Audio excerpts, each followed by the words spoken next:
नमस्कार, मेरा नाम है दिव्यांशी और आप देख रहे हैं आसान भाषा में। बात शादी की हो या किसी भी और रस्म की, दुनिया में जितने भी पंथ, मजहब या रिलीजन है, सब में हर बात के तय नियम हैं। ट्राइबल कम्युनिटीज में भी कुछ रिवाज होते हैं, वो भी जीवन के हर संस्कार को लेकर इनसे बंधे हैं। इवन जो लोग धर्म से परे हैं, यानी खुद को एग्नोस्टिक या एथीस्ट मानते हैं, वो भी किसी न किसी तरह सामाजिक व्यवस्थाओं से जरूर जुड़े हुए होते हैं। हमने कजिन मैरिज से जुड़े अपने पहले एपिसोड में अलग अलग देशों में से लेकर नियम, कानून और मान्यताओं के बारे में आपको बताया था। अब इस दूसरे एपिसोड में हम बात करेंगे कि कॉन्सेंग्विन मैरिज के लिए अलग अलग धर्म और संप्रदायों में क्या नियम हैं। हमने ये बात जानने के लिए धार्मिक ग्रंथों को खंगाला, तो चलिए आपको सिलसिलेवार बताते हैं कि खून के रिश्तों में शादी यानी कजिन मैरिज के बारे में कहाँ क्या बताया गया है। सबसे पहले बात करेंगे यहूदी धर्म की हिब्रू बाइबल। मूल रूप से बाइबल दो हैं, ओल्ड टेस्टामेंट और न्यू टेस्टामेंट। इनको आप दो एडिशन मानिए, समझने में आसानी होगी। न्यू टेस्टामेंट यानी नई वाली बाइबल में ईसा मसीह के उपदेश भी दिए गए हैं और भी कुछ अपडेशन है। और यहूदी लोग तनख या हिब्रू बाइबल को मानते हैं।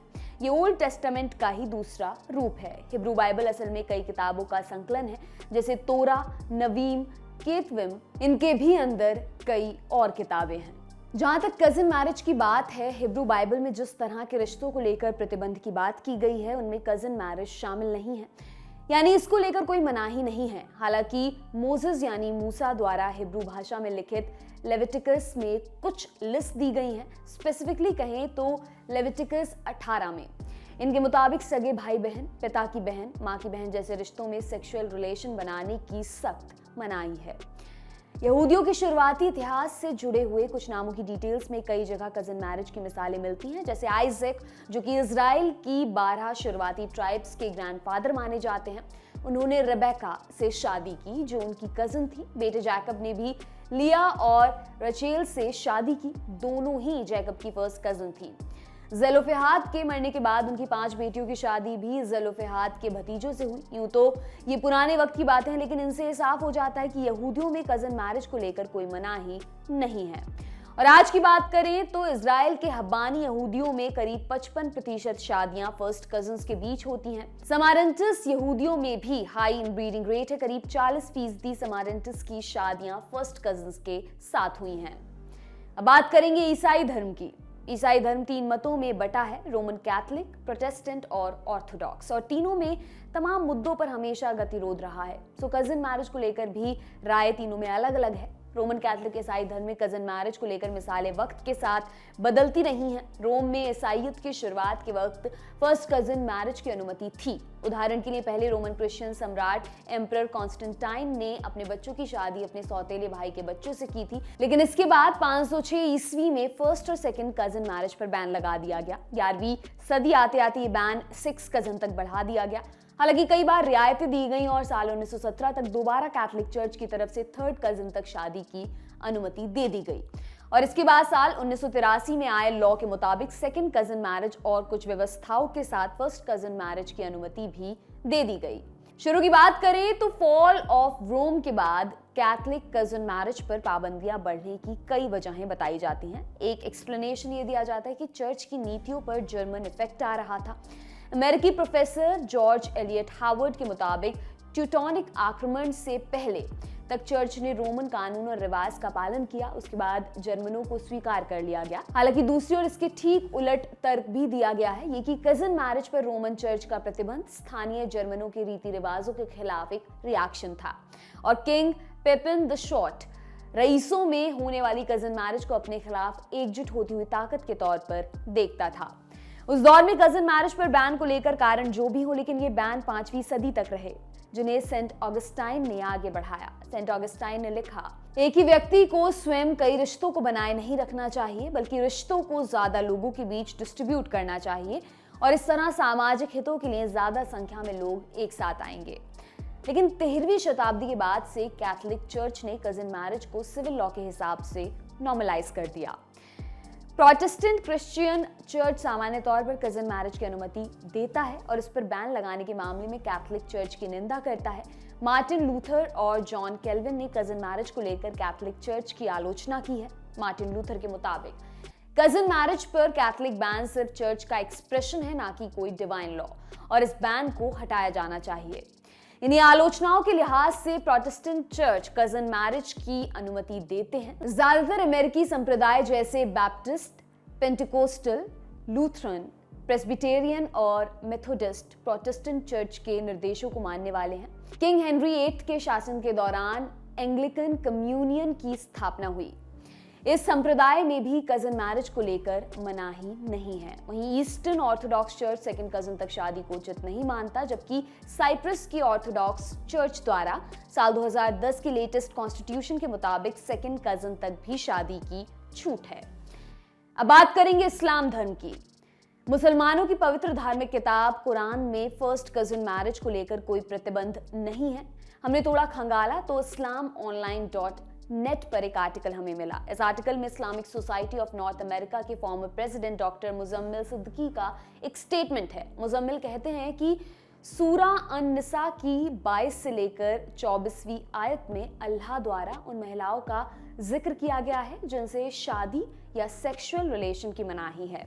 हमने Quran.com पर सूरा अन-निसा यानी कुरान का चौथा चैप्टर देखा। यहाँ 22 से लेकर 24वीं आयत में साफ लहजे में लिखा है, माएँ, बहनें, भतीजियाँ, पिता की बहनें, माँ की बहनें और वो महिलाएं जिनसे ब्रेस्ट फीडिंग का ताल्लुक यानी कि दूध का रिश्ता है, सभी से शादी करना वर्जित है और अल्लाह की नज़र में घृणित काम है।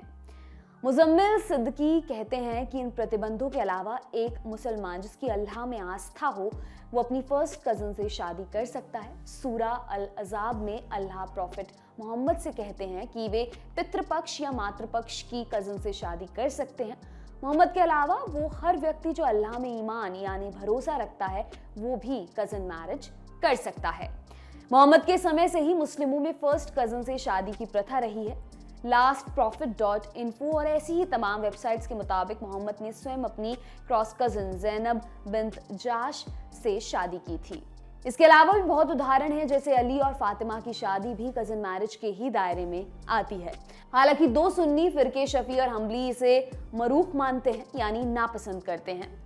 शफी मजहब के फाउंडर इमाम शफी कहते हैं, जो लोग घर की महिलाओं को रिश्तेदारी के बाहर शादी करने की अनुमति नहीं देते तो उनके बच्चों में कुछ मूर्ख होंगे। मुसलमानों के दूसरे खलीफा उमर, जिन्होंने खुद अपनी कजिन से शादी की थी, वो भी कजिन मैरिज और कई पीढ़ियों तक एक ही ब्लड लाइन में शादी को मना करते हैं। उमर के मुताबिक जिन्होंने ऐसा किया है वो बौद्धिक रूप से कमजोर हो गए हैं। ऐसे में आगे उन्हें ऐसे बुद्धिमान लोगों से शादी करनी चाहिए जो उनसे संबंधित नहीं है। और अब बात हिंदू धर्म की।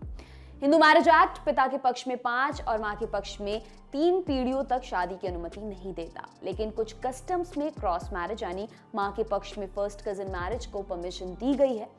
एक्सोगैमी यानी अंतरजातीय विवाह और एंडोगैमी यानी सजातीय विवाह, दोनों में अंतर्विरोध भी है और नियम भी कॉन्ट्राडिक्टरी हैं। हालांकि अंतर्विरोध उनके लिए ज्यादा है जो किसी दूसरे धर्म, समाज या देश से आते हैं, अन्यथा हिंदू धर्म में एक्सोगैमी और एंडोगैमी के नियमों को अच्छे से साधा गया है।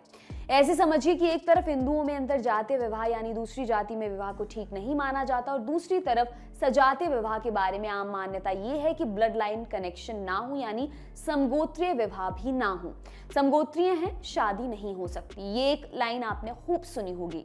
दरअसल शास्त्रों के मुताबिक ऋषि विश्वामित्र, जमदग्नि, भारद्वाज, गौतम आदि के नाम पर गोत्र रखे गए। गोत्र की प्रणाली पुरानी है जबकि वर्ण व्यवस्था बाद में आई। माने एक हिंदू किसी भी जाति या वर्ण का हो, उसके मूल पूर्वज उन्हीं 8 ऋषियों में से हैं जिनके नाम पर गोत्र बनाए गए और इसीलिए वैदिक हिंदू धर्म में समगोत्रीय विवाह की मनाही है ताकि ब्लड लाइन कनेक्शन से बचा जा सके। लेकिन अगर कजिन मैरिज की बात करें तो महाभारत काल से ही क्रॉस कजिन मैरिज के ट्रेसेस मिलते हैं। कहा जाता है कि अर्जुन ने अपनी फर्स्ट क्रॉस कजिन सुभद्रा से शादी की थी। सुभद्रा अर्जुन के ममेरे भाई कृष्ण की बहन थी। ये भी कहा जाता है कि उत्तरा के अलावा अर्जुन के पुत्र अभिमन्यु की शादी उनकी क्रॉस कजिन शशि रेखा से भी हुई थी। अर्जुन ने भले ही अपनी ममेरी बहन से शादी की हो, लेकिन हिंदू मैरिज एक्ट के तहत अब ऐसा नहीं कर सकते।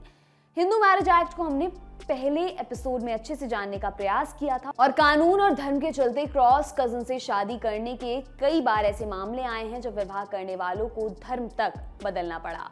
साल 2011 में ऐसे एक मामले में दिल्ली हाई कोर्ट ने कपल के पक्ष में फैसला सुनाया, वो भी एक रिटायर्ड जज की अर्जी के खिलाफ। पूर्व जज ओपी गौंग ने अपने मजिस्ट्रेट बेटे के खिलाफ कोर्ट में याचिका दायर की थी। कहा था कि उनके बेटे ने अपनी ममेरी बहन से शादी कर ली है, जो कि हिंदू मैरिज एक्ट के मुताबिक गैर कानूनी है। लेकिन जब कोर्ट के सामने तथ्य आया कि जज के बेटे ने शादी के पहले ईसाई धर्म अपना लिया था, तब कोर्ट ने गौंग की याचिका खारिज कर दी और बेकार के आरोप लगाने के लिए गौंग पर जुर्माना भी लगाया।